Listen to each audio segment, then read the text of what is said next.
I love you, Cage. And Mom is sorry.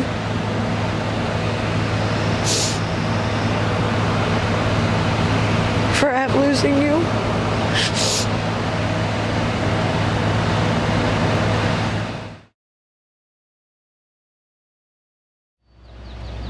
All right, Destiny, how you doing today? I'm all right. A little shocked that I was asked to do an interview. Okay, how long? So are you from the state of Washington or? I'm born and raised. Okay, Tacoma? No, from Edgewood, Washington. Edmonds? Edgewood. Edgewood? Yeah. Okay, so how'd you get down here in Tacoma? I mean, I've ran away a lot when I was younger, you know. I kind of roamed around everywhere, so I mean, I'm familiar. This is kind of part of my growing up, you know what I mean, childhood, so. Okay. Yeah.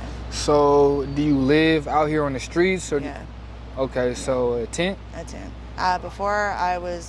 So when I first initially came out here this time around, I was in a car. I was living in my car with my boyfriend at the time.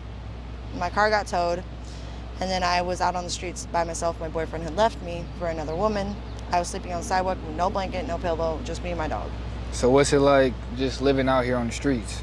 Dangerous. Dangerous? And you got any stories recently or just in your past that you could tell me? I don't think of myself as a bad person. I think of myself as a very kind person, a very giving person, a very caring person.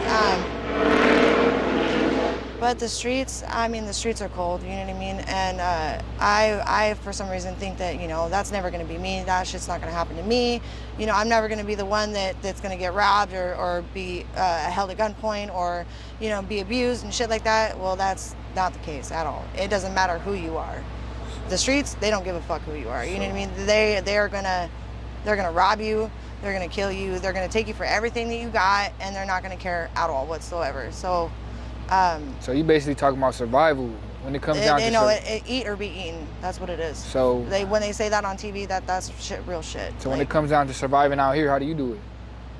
So to be honest, I mean, I know my family's probably gonna see this, and I'm sorry, family, that you find out like this, but I'm a working girl.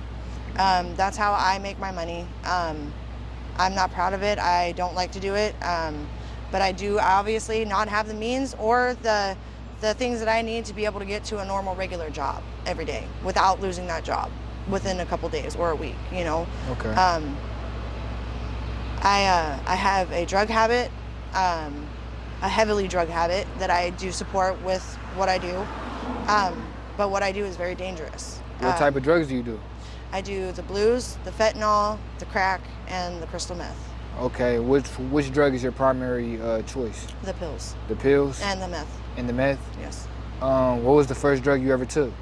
Very first drug I ever took? Well, so cigarettes are considered a drug somewhat, you know what I mean, for underage kids, right? So I started smoking cigarettes at 7. The first actual drug I ever put in my body was marijuana, and that was at 12. Do you feel like marijuana might have been the gateway into more drugs? Absolutely not. Marijuana is medicinal, you know what I mean? They use marijuana to help and heal people, you know what I mean, that have chronic arthritis or carpal tunnel and stuff like that, you know what I mean? It can be, yes, for some people, but honestly, I was just in recovery 2 years ago for a whole year, and that was the first time ever. I found out that you are pretty much fucked out straight out the gate to be a drug addict if your parents, one of them has been a drug addict before.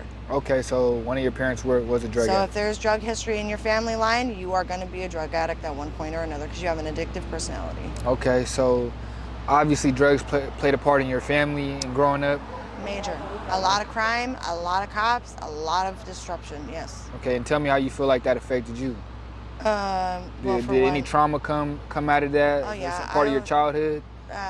Sexually assaulted as a child by family. Not my immediate family, but you know, family that was close enough. When did that sexual abuse start?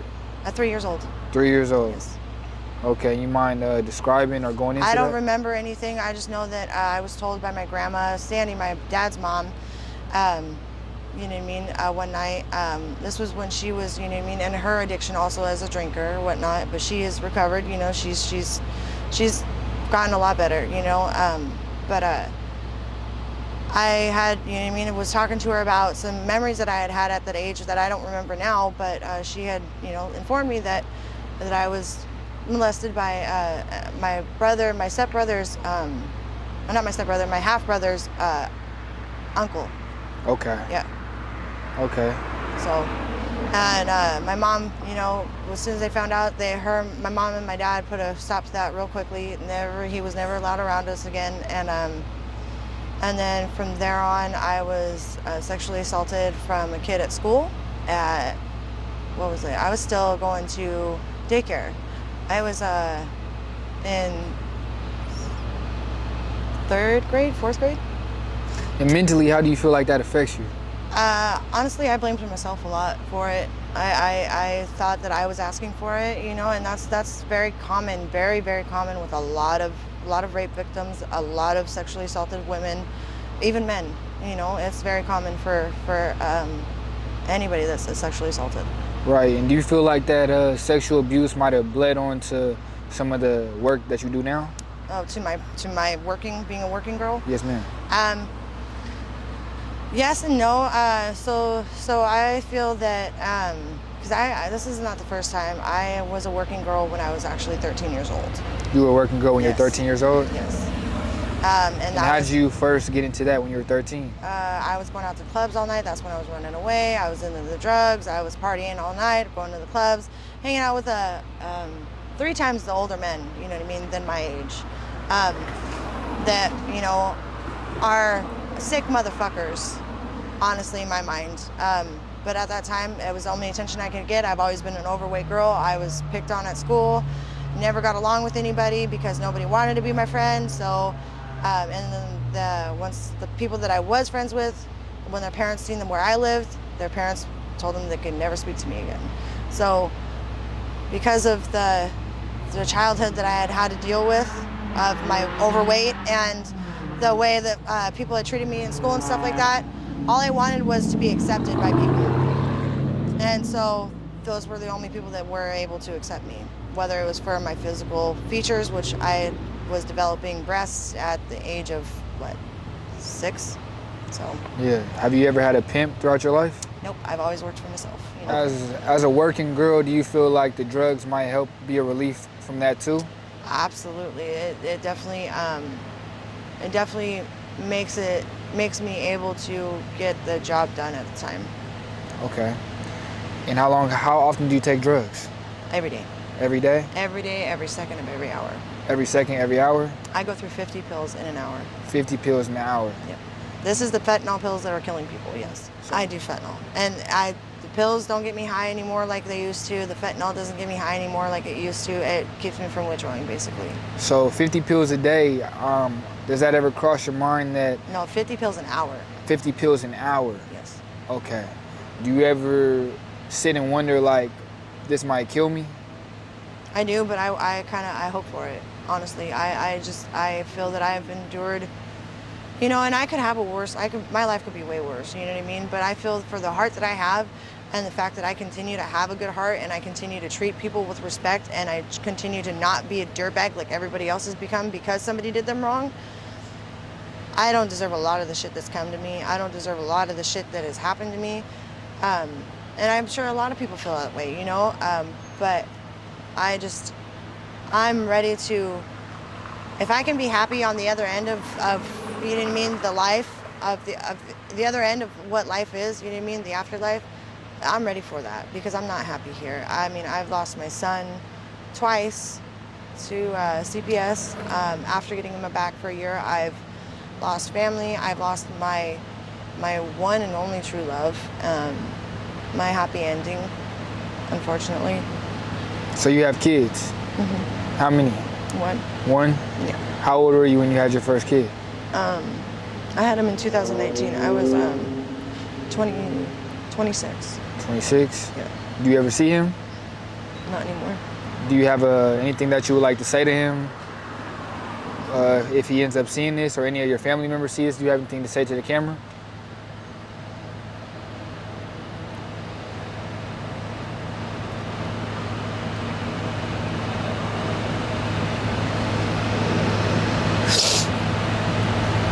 I love you, Cage. And Mom is sorry.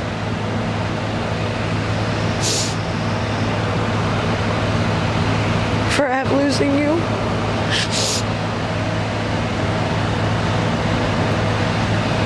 I'm sorry that I couldn't be strong enough to remain sober and to keep fighting, to keep you with me. I miss you every day.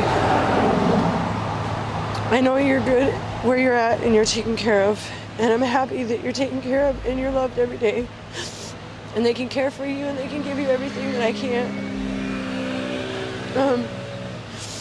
I just don't want you to hate me or think that I didn't love you and think I didn't want you, because that's not the case. I want you every day that I wake up. I want you every time that I breathe. I want you every moment that I think. You are my miracle baby, and you are never a mistake, and I do not regret you. And I just hope that you get everything out in life that you deserve. And I will see you again. All right, Destiny, thank you. Yeah.